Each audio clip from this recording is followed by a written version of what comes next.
제게는 어찌 보면 아쉽고 또 늘 기억하고 싶기도 한 그러한 추억거리가 있습니다. 아마도 여러분들에게도 해당될 수 있는 그러한 이야기리라 생각합니다. 일상에서 있었던 일들인데 식사하는 그런 자리였습니다. 그러니까 아버지와 함께 식사하는 그런 시간. 사실 저도 일을 하고 또 많은 이들이 점점 식사 시간이 줄어들고 있는 그런 상황에서 그때를 돌이켜보면 아무리 못해도 30분 이상은 식사를 하셨던 것 같아요. 뭐 밥알을 세며 드셨냐? 그게 아니고 이 말을 많이 하셨어요. 이야기를 많이 해주셨죠. 식사를 하면서 그런 이야기들을 하시는데 긍정적인 이야기 혹은 뭐 칭찬받을 만한 이야기, 좋은 이야기 이런 이야기를 할 때는 그런대로 괜찮습니다.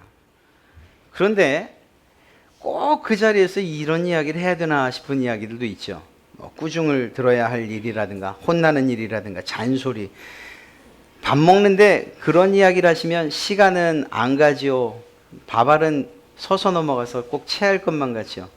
참 고통스럽기 그지없는 그런 시간들이었습니다. 그런데 가만 생각해 보면 그 시간, 그 식사의 시간이 좋은 이야기였던지 그렇지 않은 이야기였던지 간에 아버지와 많은 이야기를 나누었던 그러한 교제의 대부분이었던 것을 지금 생각해 보니 알게 됩니다.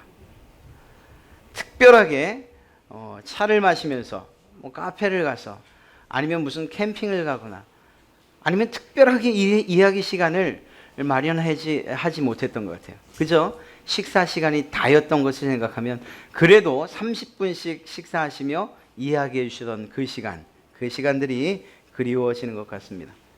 혹시 아직도 부모님이 계시다면 따로 이렇게 시간 마련하기 힘들죠? 식사 초대하시고 그 식사를 통해서 그분들의 삶의 지혜를 얻으시는 그러한 일들이 있으면 참 좋겠습니다. 오늘 본문은 사도 바울이 고린도 교회 성도들을 생각하면서 하나님이 그들에게 베풀으신 그 은혜에 대해 감사하는 내용을 담고 있는 인사글이에요. 사도 바울은 이러한 인사의 글들을 자신이 쓴 모든 편지글의 앞에다가 위치시키고 있습니다. 사도 바울의 그 인사의 내용을 보면 고린도 교회 성도들을 위해서 복을 기원하고 있고 또 고린도 교회 성도들을 생각하며 하나님 참 감사합니다. 이렇게 기록하고 있다는 거죠. 이런 것만 보면 고린도 교회 성도들이 참 훌륭한 성도들이었구나. 사도 바울이 생각하면 그저 감사가 튀어나올 정도로. 그런데 사실 그렇지가 않습니다. 고린도는 헬라, 그러니까 그리스의 한 도시였는데요. 도자기 산업이 매우 발달되어 있었습니다. 뿐만 아니라 그렇게 특색 있는 산업뿐만 아니라 무역의 중심지이기도 했어요. 그래서 그곳에는 자연스럽게 경제도시가 됐고 그러다 보니 부유하게 되었고 사치스러운 그런 도시가 되었습니다. 그것으로 끝난 것이 아니고 이러한 부와 사치는 사람들로 하여금 방탕한 삶을 하게 하는데 특별히 성적인 타락과 우상 숭배가 넘쳐나는 그러한 도시였습니다. 여러분, 그런 마치 환락과 어도 같은 이러한 도시에 바울이 교회를 세운 거예요. 그리고 그곳에 많은 사람들을 전도해서 그들을 신앙 안에서 자라게끔 가르쳤다는 것입니다. 그러니 결코 그 목회가 쉽지 않았을 것이다 미루어 짐작할 수 있는 거죠. 목사인 바울의 입장에서 성도들에게 마냥 좋은 말만 할 수는 없었을 것이 분명합니다. 그가 쓴 편지의 첫 번째 편지, 이 전서의 첫 번째 편지의 내용 대부분은 책망하고 교훈하는 그런 내용이었어요. 실제로 오늘 저희가 읽은 9절 뒤로 10절부터 아주 그 부드러운 인사가 끝남과 동시에 고린도 교회 성도들을 향한 매우 따끔하고 준엄한 그러한 책망과 교훈이 뒤따르고 있는 것을 보게 됩니다. 바울은 성경 고린도전서라는 이 편지를 통해서 고린도 교회 성도들의 분열, 당짓는 일, 거짓 교사들의 교훈을 따르는 일, 교만함, 바른 교훈에 대한 불순종, 교회 안에서 음행이 있는 것, 양심의 문제, 결혼에 대한 것, 우상에 바쳐졌던 음식을 먹어야 하냐 말아야 하냐, 또한 그리스도인의 자유, 또 공중 예배를 어떻게 드려야 하냐, 은사 또는 예수님의 부활 등등 이러한 많은 것들에 대해서 분명히 매우 분명한 신앙적 기준을 제시하고 있고, 그리고 상세한 교훈을 자신의 편지에 담고 있습니다. 그러다 보니까 아주 짧은 1절부터 9절에 해당하는 바울의 이 감사 내용이 진짜냐, 아니면 그냥 풍자적인 인사냐, 의뢰하는 인사냐, 판에 박힌 그러한 인사냐, 이러한 주장들을 하는 사람들도 생겨날 정도였습니다. 그러니까 그저 이빨린 인사에 지나지 않는다, 이렇게 주장하는 사람도 있었던 거죠. 그러나 사실은 그렇지 않습니다. 1절부터 9절까지 기록된 바울의 인사말을 보면 그의 감사와 그리고 격려와 칭찬이 거짓이 아닌 것을 잘 알 수가 있고요. 무엇보다 고린도 교회에 보낸 편지 전반적인 내용을 살펴볼 때에, 그리고 또 두 번째 보낸 고린도 후서를 깊이 묵상하다 보면 사도 바울이 이들을 진심으로 사랑하고 있구나 하는 것들을 충분히 깨닫고 읽을 수가 있습니다. 그렇습니다. 비록 고린도 교회 성도들에게 고쳐야 할 점들이 매우 많았습니다. 부족한 것도 많았습니다. 연약한 것도 많았고, 신앙인으로서 해서는 안 될 일들을 많이 하기도 했어요. 그럼에도 불구하고 이러한 고린도 교회 성도들을 진심으로 사랑하고 있다는 사실을 우리는 충분히 느낄 수 있더라 하는 것입니다. 오늘 말씀을 보면서 고린도 교회 성도들을 생각하면서 사도 바울이 하나님께 감사할 수밖에 없었던 이유가 무엇일까? 도대체 그렇게 속을 썩이고 그렇게 문제가 많은 고린도 교회 성도들을 생각하면서 그들을 통하여, 그들의 모든 삶을 통하여 하나님께 감사할 수밖에 없는 그러한 바울의 고백이 도대체 무엇으로부터 시작된 것일까? 바울의 속을 완전히 뒤집어 놓을 만큼 문제가 많았음에도 불구하고 하나님께 감사한다고 할 수밖에 없었던 그 까닭은 무엇일까? 그것은 첫 번째로 하나님의 은혜 때문이었습니다. 그리스도 예수 안에서 고린도 교회 성도들에게 베푸신 하나님의 은혜를 생각하면 감사할 수밖에 없다는 거예요. 이미 말씀드렸던 것처럼 고린도라는 도시는 복음을 받아들이기에 매우 힘든 도시였습니다. 성적으로 문란했고 방탕했고, 그들이 가지고 있는 부요함은 예수 그리스도를 거절하기에 충분했어요. 그것 없이도, 예수님 없이도 살만하다 하는 그러한 사람들이었기 때문이죠. 그럼에도 불구하고 그 지역의 많은 사람들이 예수님을 믿기로 작정한 것, 그리고 그 척박한 땅에 교회가 세워졌다는 것, 이 사실에 대해서 사도 바울은 이것이 내 공로요, 내 노력이요 말하지 않고 오히려 이것이 하나님의 은혜입니다 라고 하나님께 감사하고 있더라는 거예요. 어찌 보면 이것은 우리들 상황도 마찬가지입니다. 우리의 가정을 한번 생각해 보십시오. 저는 그런 고백들을 많이 들어요. 어떻게 내가 예수님을 믿게 된지 알 수가 없어요. 하나님의 은혜죠. 그런 하나님의 은혜를 생각하면 목사 입장에서, 목회자 입장에서 감사할 수밖에 없는 거예요. 저에게도, 저 가정에게도, 저 공동체에도 예수님을 믿는 그러한 복음을 허락하시고 그러한 믿음을 허락하시니 참 감사합니다. 오직 하나님의 은혜입니다. 그 하나님의 은혜를 생각하니 감사할 수밖에 없습니다. 또한 바울은 그리스도 안에서 모든 일에서 고린도 교회 성도들에게 풍족하게 베풀어 주신 것, 이 풍족한 은혜에 대해서 또한 감사하고 있습니다. 여기서 모든 일이라 하는 것은 생활 전체를 말하는 거예요. 고린도 교회 성도들의 생활 전체를 풍족하게 해주셨다는 거죠. 하나님께서. 첫째는 그저 살아가는 삶에 있어서 풍요롭게 해주셨을 거예요. 그것에 대해서 감사하고 있습니다. 그러나 그 일에 대해서 보다 더 감사하고 있는 것이 무엇인가? 그것이 바로 신앙적인 면에서의 풍족함을 주셨다는 것입니다. 5절 말씀을 보면 이는 너희가 그 안에서 모든 일 곧 모든 언변과 모든 지식의 풍족함으로 그 이유로 하나님께 감사하고 있다는 거예요. 이 말씀은 무슨 말인가? 무엇에 대해서 이야기하고 있는 것인가? 예수 그리스도에 관한 진리와 그리고 교리, 그리고 예수님을 아는 지식에 있어서 풍족함을 주셨다는 거예요.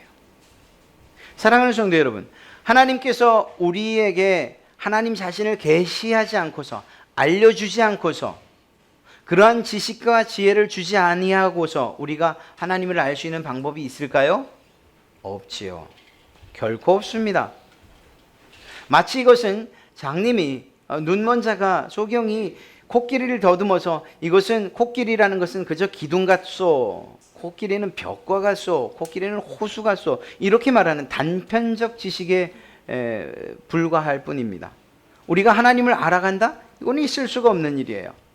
우리의 한계예요. 지식과 지혜의 한계예요. 하나님을 온전하게 할 수 있는 유일한 방법이 있다면 하나님께서 나 하나님은 이라고 하며 직접 알려주시는 방법밖에 없어요. 그것을 계시라고 하는 거지요. 그 계시의 완성이 무엇입니까? 바로 우리가 읽고 있는 바로 이 성경이죠. 이 성경엔 하나님에 대한 정보와 그리고 지식과 지혜가 가득 담겨 있습니다. 바로 이거예요. 고린도 교회 성도를 생각할 때에 바울이 감사할 수밖에 없는 것이 무엇이냐? 하나님께서 하나님을 나타내 알게 하시는 그 지식과 지혜를 고린도 사람들에게 부어주셨다는 거예요.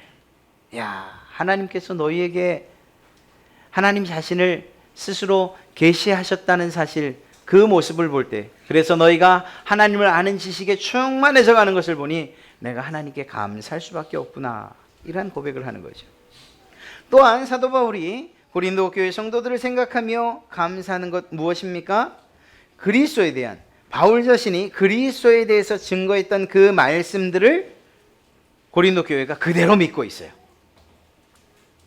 또한 더 나아가서 그 믿음을 기반으로 해서 하나님께서 주시는 모든 영적인 은사들을 실제적으로 누리고 있었습니다. 이것에 대해서 감사하고 있는 거예요. 고린도 교회 성도들에겐 믿음 혹은 하나님을 아는 지식과 같은 내적인 은사뿐만 아니라 이적을 행하거나 병을 고치거나 예언하거나 방언하는 것과 같은 외적인 성령의 은사들도 충만하고 풍성하게 나타났다는 것을 우리가 알 수 있습니다. 사도 바울이 고린도 교회 성도들을 볼 때, 야, 너희 가운데 나타나는 성령의 은사들이 이런 모양 저런 모양으로 나타나는 것을 보니 너희가 믿음 안에 굳게 서 있구나. 내가 그 사실을 생각하면 하나님께 감사하지 않을 수가 없구나. 이렇게 자신의 감사의 내용을 밝히고 있는 것입니다. 제게도 소원이 있습니다. 우리 갈릴리 교회 성도 여러분을 생각할 때에 바울이 고린도 교회 성도들을 생각하며 감사했던 그 감사의 내용들, 그 내용 그대로 하나님께 감사하고 싶은 그런 소원이 있습니다.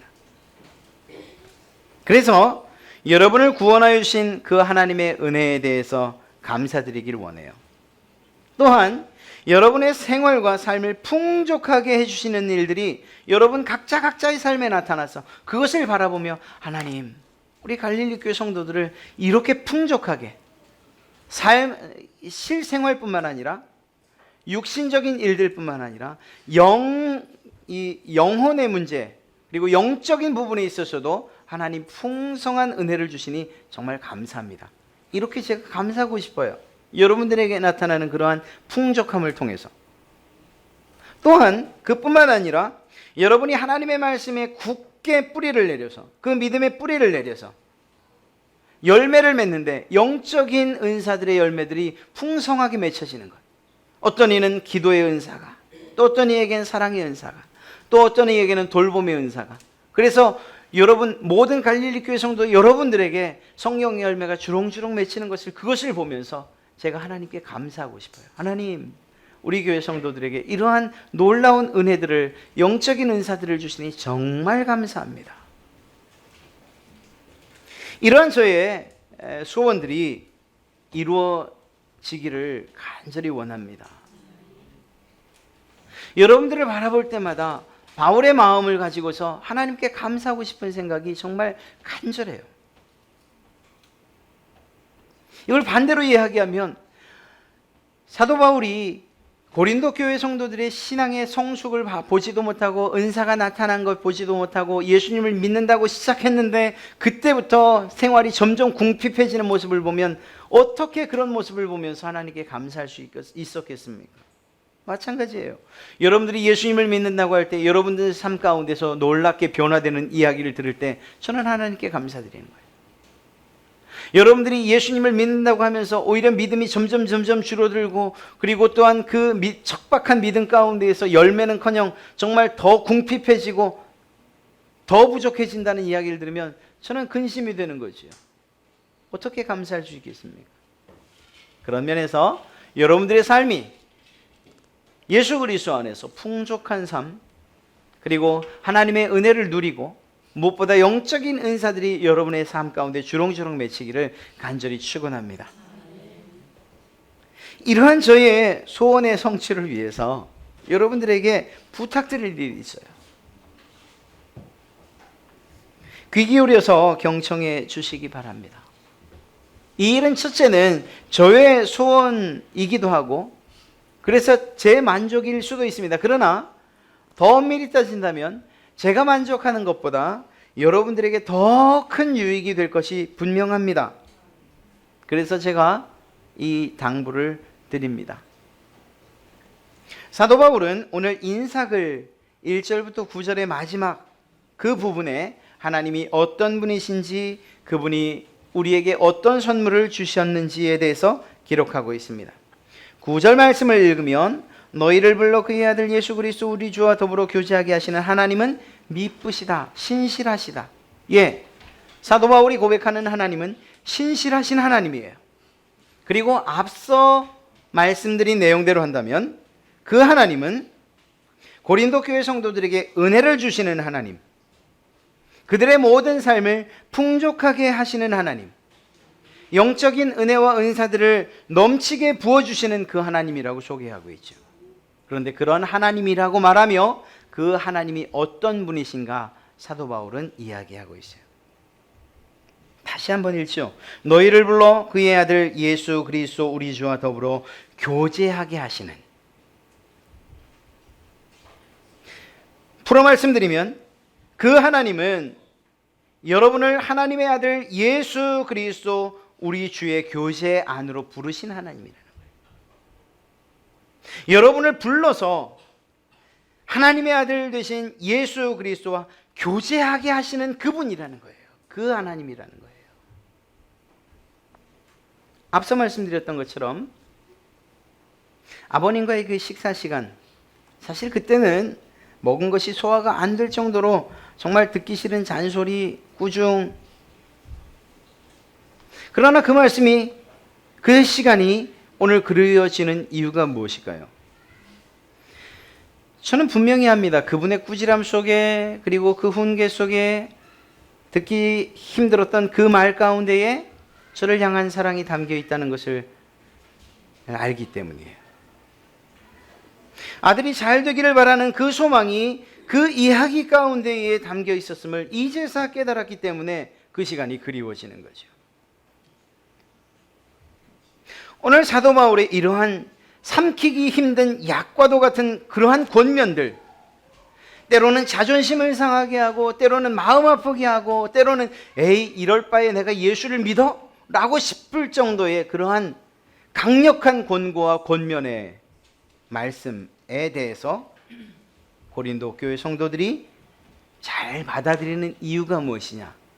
사도 바울의 진심을 알고 있었기 때문에, 자신들을 향한 사랑이 실제적이고 그리고 진실되다는 것을 깨달았기 때문이죠.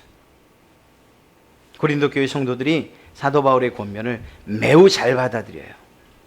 그래서 고린도 교회에 쓴 두 번째 편지를 보면 바울이 고린도 교회 성도들을 칭찬하고 있는 것을 보게 됩니다. 야, 너희가 내 말을 지켜서 정말 변화되었구나 라는 것을 고백하고 이야기하고 있습니다.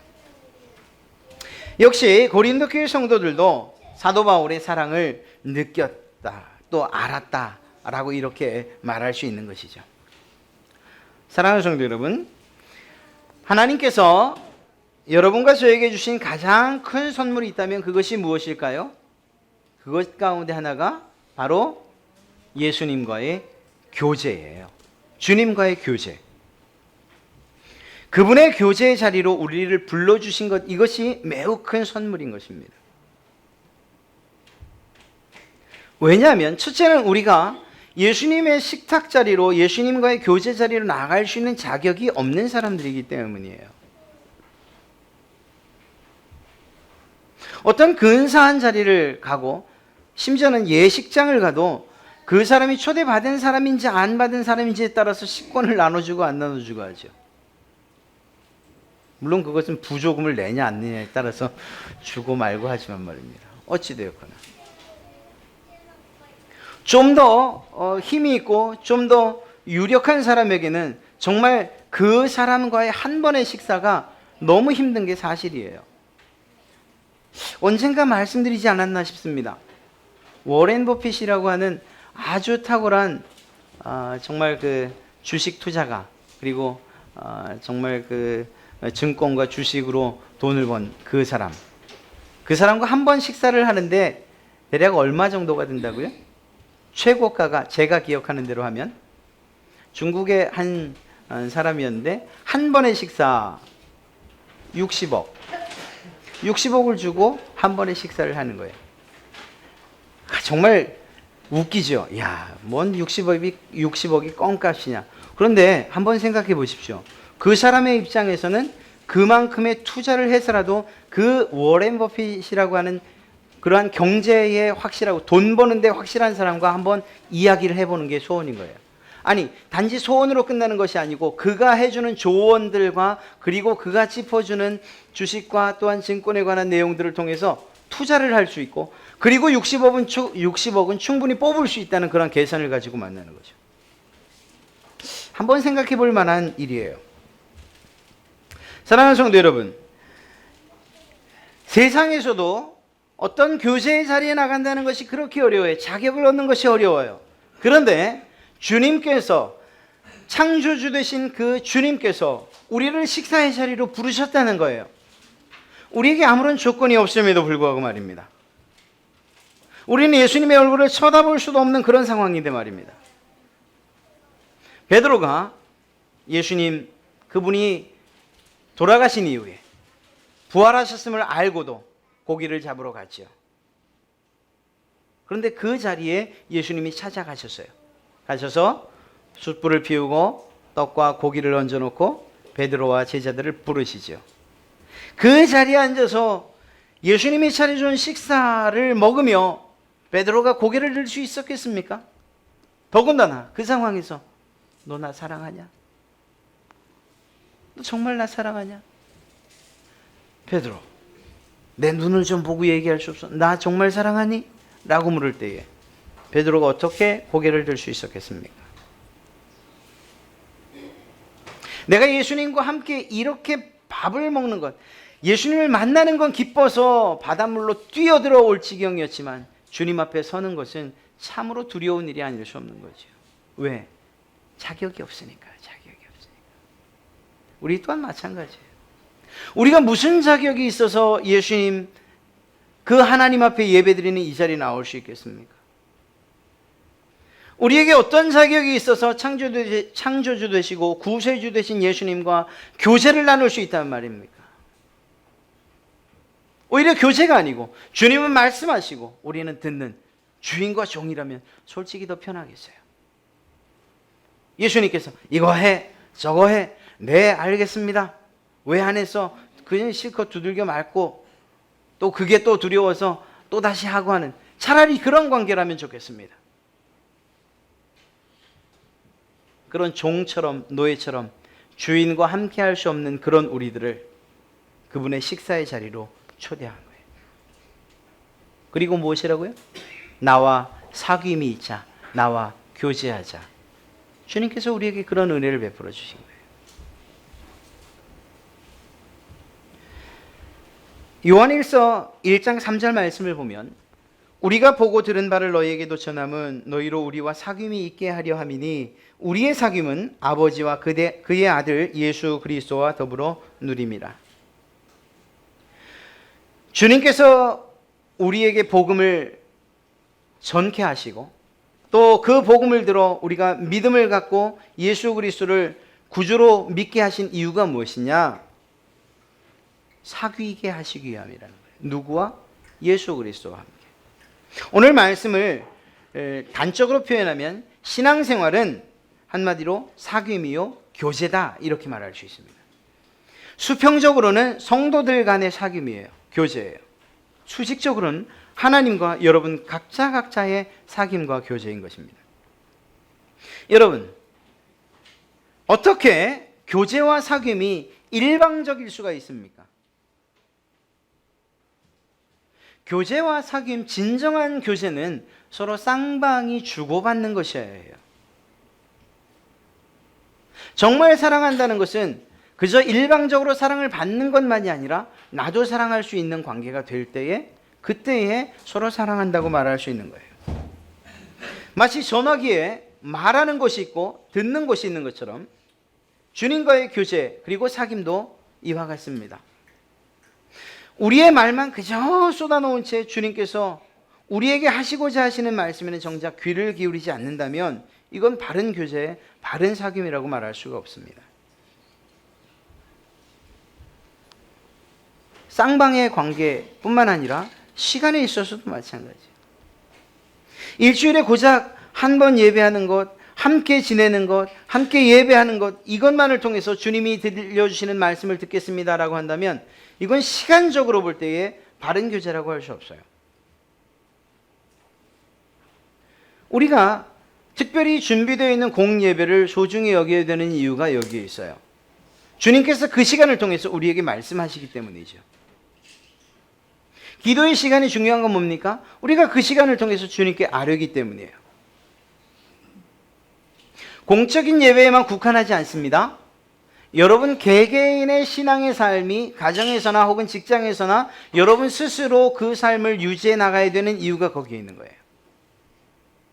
주님께서 말씀하시고 우리가 주님께 말하는 이 시간이 필요하기 때문인 것이죠. 우리가 삶 속에서 무엇을 해야 할지, 언제 해야 할지, 어떻게 해야 할지 하나님께서 우리에게 가르쳐 주시는 그때가 바로 교제의 시간이고 사귐의 시간입니다. 하나님의 말씀을 매일의 양식으로 삼아서 우리 주님과 교제하는 시간이 우리에게 꼭 필요한 거예요. 그렇다고 제가 매일 어떻게 예배하겠어요? 물론 새벽 예배 있죠. 그런 면에서 우리는 개인적으로 주님과의 교제의 시간을 게을리해서는 안 됩니다. 시편 119편 103절에는 주의 말씀이 그 맛이 내게 어찌 그리 단지요 내 입의 꿀보다 더 답니다. 또 말합니다. 105절에서 주의 말씀은 내 발의 등입니다. 내 길의 빛입니다. 또 말씀하십니다. 133절에 나의 발걸음을 주의 말씀에 굳게 세우시고 어떤 죄악도 나를 주관하지 못하게 해 주십시오. 주님과의 교제를 통해서 그 말씀을 통해서 우리에게 들려주시는 그 말씀을 통해서 우리가 얻을 수 있는 유익들을 이렇게 말하고 있어요. 이보다 더 많지요. 여러분들도 느끼셨겠지만 누구와 중요한 이야기를 해야 할 때 뷔페는 아닙니다. 별로 적당하지 않아요. 뭔가 좀 이야기를 할 만하면 잠깐만요, 저 음식 좀 가져오고요. 또 그 사람이 말할 만하면 잠깐만요, 저도 음식이 떨어졌네요. 무엇보다 너무 소란스럽습니다. 그래서 깊은 이야기, 중요한 이야기를 하기가 매우 힘들죠. 그런 면에서 누구에게도 방해받지 않는 그런 것이 좋습니다. 단촐한 듯 보여도 식사가 다 차려져 있고 그것이 거하지 않아도 상관없어요. 아니면 차 한 잔만 놓고 해도 상관없어요. 움직이지 않아도 되는 곳. 문을 닫을 수 있는 방. 아예 별실이라면 더 좋지요. 그제서야 조용한 가운데 누구의 방해도 없이 편안하게 상대방과 이야기를 할 수 있는 거예요. 주님과의 교제도 그렇습니다. 주님과의 교제도. 주님과의 사귐, 주님과의 교제. 우리 마치 우리 사람들처럼 야 이제 우리 사귀기 시작했으니 놀이동산 가자. 뭐 그런 즐거운 일들도 있죠. 그러나 주님과의 교제는 대부분 여러분들만의 장소, 때론 밀실, 때론 여러분들의 침실, 여러분들만의 장소에서 이루어지는 경우가 대부분이에요. 때론 부르짖는 기도처럼 우리의 소리를 높여야 할 때도 있어요. 그래서 함께 기도하는 그러한 기도에도 중요하죠. 그러나 단지 그렇게 부르짖는 것 그것뿐이라면 그건 교제라고 할 수 없죠. 그거는 그저 통보예요. 통보. 하나님 이러이러한 줄 아십시오. 내 말 들으셨죠? 제가 요구하는 게 뭔지 아셨어요? 그럼 사인해 주세요. 그리고 제가 아무리 늦어도 언제까지는 꼭 해주셔야 돼요. 그리고 급하게 아멘 하고 나가요. 이건 통보죠. 이건 교제라고 말할 수 없어요.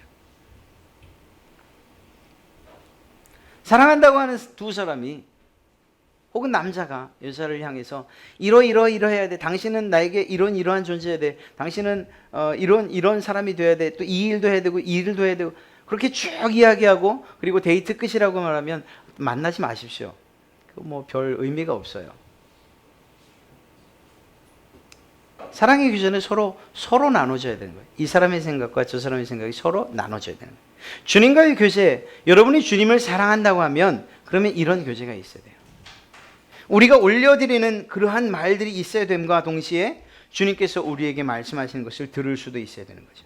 사랑하는 성도 여러분, 하나님께서 예수님의 교제 안으로 여러분을 초대하셨다. 이때에는 예수님께서 여러분의 이야기를 듣겠다는 거예요.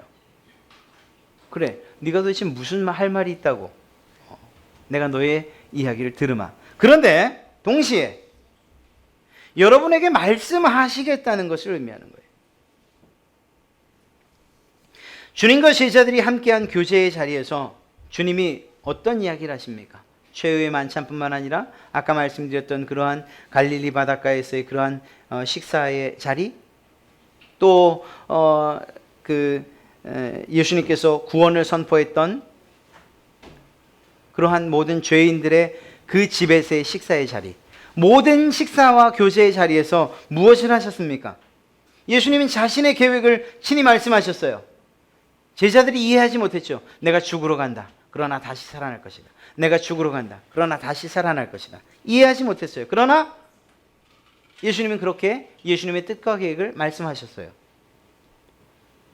그 이야기를 듣고 제자들의 마음이 낙심돼요. 예수님 자꾸 어디 간다고 하세요? 왜 죽는다고 하세요? 그러한 낙심에 있는 자들을 향해서, 그 제자들을 향해서 담대하라, 기운내, 평안해라, 위로하셨어요. 격려하셨어요. 주님이 많은 말씀을 하셨다고요. 그리고 더 나가서 제자들이 해야 될 일들도 또한 이야기해 주셨어요. 이미 말씀드렸던 베드로와의 그 식탁의 교제 가운데에서는, 그 자리에서는 베드로가 무엇을 해야 할지, 어떻게 죽을지에 대해서까지도 이야기를 해 주셨어요. 누가? 예수님께서. 가만 보면 예수님과의 교제의 자리를 생각해 보면 주님이 하신 말씀들이 더 많아요. 더 많아요. 물론 제자들의 요청도 있죠. 마찬가지죠. 우리와 주님과 교제한다고 할 때에 주님께서 하시는 말씀들이 더 많아요. 우리의 요청도 있을 수 있어요. 그러나 그 요청에 대해서조차도 주님이 말씀하신다는 거예요. 사랑하는 성도 여러분, 우리에게도 이러한 주님과의 교제 그리고 사귐의 시간이 반드시 필요합니다. 주님과 함께 하나님의 말씀을, 이 말씀을 양식 삼아 그분과 나 사이에 놓고 식사하며 깊은 교제, 그 시간을 가져보시면 어떻겠습니까? 저희가 주보에 광고를 넣기도 했지만 다음 달 행사 가운데에 가을 특세가 있습니다. 토요일을 제외하고 주일을 제외하고 5일 동안 월화수목금 2주 열흘 동안 진행이 됩니다. 저는 이번 새벽 기도의 시간을 여러분들과 함께 큐티, 즉 하나님의 말씀을 묵상하는, 오늘 표현대로 하면 주님과 교제하는 그러한 연습을 하는 기도의 시간으로 좀 가져보고 싶어요. 좀 실질적으로. 그래서 지난번 말씀드렸던 것처럼 적당한 큐티 교재를 선정하고 그것을 구입해서 여러분에게 나눠드릴 거예요. 교회에서 구입할 거예요. 처음은. 그리고 아직까지 큐티에 대해서 필요성을 못 느끼시는 분은 계속 구입을 해드릴 거예요. 그러나 이거 정말 필요하구나, 이제 내가 해야겠다 싶은 분들은 그냥 본인이 직접 사시면 돼요. 얼마 되지 않아요. 그리고 그것을 가지고 어렵지만 시작을 해보려고 합니다. 제가 바라기는 그 기회를 통해서 모든 성도들, 모든 학생들로부터 모든 성도들이 하나님의 말씀을 묵상하는 이 일을 했으면 좋겠어요. 모두가. 그러나 사실 모두가 하기는 참 어려운 일이죠. 그래서 제 바람은 그저 그것을 시작하시고 그 유익을 누리실 수 있는 분들이 단 몇 분만 된다 하더라도 저는 그 일을 해 나갈 것입니다. 그리고 실제적인 주님과의 그러한 말씀을 통한 교제의 유익을, 그리고 그 좋은 선물을 받으신 분들이 있다면 말씀해 주세요. 글로 주셔도 좋고요, 저에게 직접 이야기를 해주셔요. 하나님께서 정말 이 깊은 교제 시간을 통해서 내 믿음을 성장케 하셨을 뿐만 아니라 내 기도를 이렇게 응답하셨네요. 예, 말씀해 주세요. 제가 그걸 다 이야기할게요. 익명으로 말씀드릴게요. 왜냐하면 그것이 실제로 유익이라는 것들을 알아야 하니까. 알면 하실 테니까 말입니다. 비록 우리 교회가 작지만 이렇게 말씀으로, 그리고 말씀을 묵상하고 큐트를 하고 그것이 생활이 되고 삶이 되고 그리고 우리의 인생이 된다면 여러분 개개인뿐만 아니라 여러분의 가정, 그리고 여러분이 속한 공동체가 놀랍게 변화되는 그러한 은혜를 하나님께서 허락하실 줄로 믿습니다. 사랑하는 성도 여러분, 주님과 나누는 그 교제, 그분의 음성과 뜻을 깨닫고 또한 알 수 있는, 이해할 수 있는 이러한 시간을 하나님께서 우리에게 선물로 주셨어요. 오늘 말씀하셨잖아요. 사도 바울도 말하잖아요. 요한 사도도 말하잖아요. 하나님께서 우리에게 그러한 사귐과 교제를 선물로 주셨다고 말하잖아요. 이렇게 귀한 이 선물을 우리의 창고 구석에다가 쌓아놔서야 되겠습니까? 사실 쉬운 일은 결코 아닐 것입니다. 때로 너무 바빠서 내 계획표에 하나님의 말씀을 묵상할 그 묵상의 시간을 끼워넣을 짬이 없어서, 혹은 반대로 너무 게을러서, 때로는 습관이 안 돼서, 때로는 낯설어서, 여러 가지 이유가 있을 수 있습니다.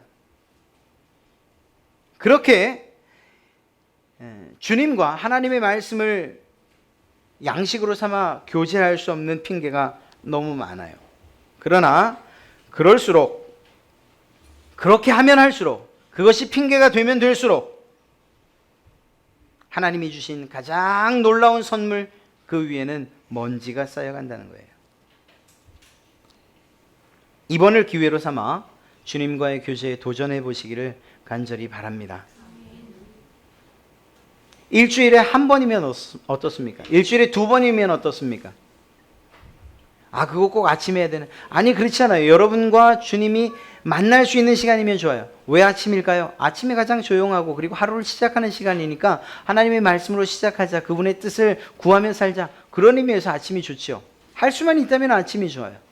할 수만 있다면 여러분들이 직장을 출근하셔서, 아니면 조금 일찍 출근하셔서 10분, 20분을 하나님의 말씀에, 그 말씀을 읽고 하나님의 뜻을 구하는데 투자하면 좋아요.